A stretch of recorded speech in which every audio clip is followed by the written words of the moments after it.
La présence d'un grand nombre de trous noirs stellaires à proximité du trou noir supermassif des galaxies est une prédiction fondamentale des modèles de dynamique stellaire galactique.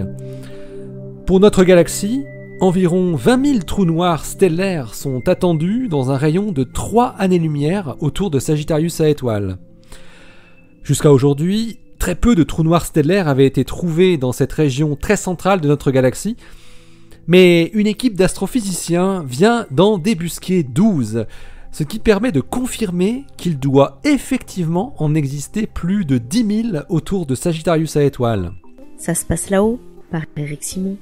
Charles Haley de Columbia University et ses collègues ont réussi à identifier cette population de trous noirs de masse solaire grâce à la faible émission de rayons X qu'ils induisent lors de leur interaction avec des étoiles spiralant lentement autour d'eux, l'accrétion de matière échauffant le gaz jusqu'à l'émission de rayons X.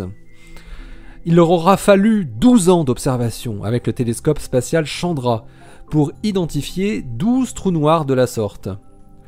La difficulté était pour les chercheurs de trier le bon grain de livret.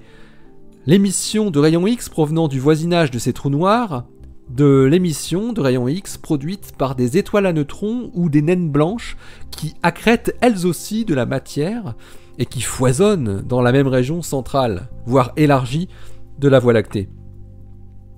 Pour faire le tri, les astrophysiciens se sont basés sur l'énergie des rayons X détectés, qui est légèrement plus faible dans le cas des systèmes binaires contenant un trou noir par rapport aux autres sources.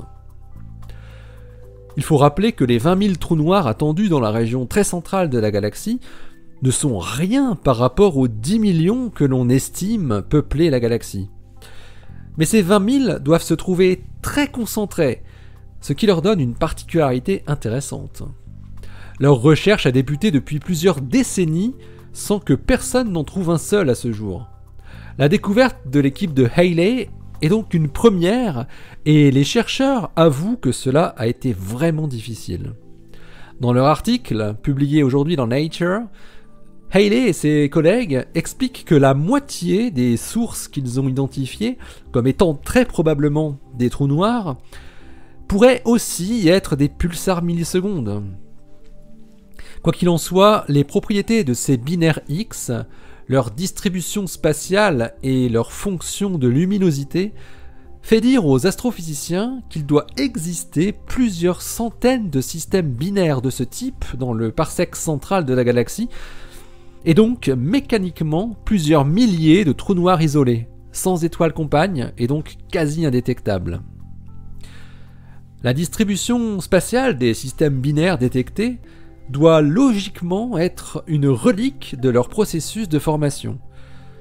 Les chercheurs pensent que leur origine pourrait être associée à un disque entourant Sagittarius A étoile, ou bien par une migration progressive via la chute d'amas globulaires vers le centre de la galaxie.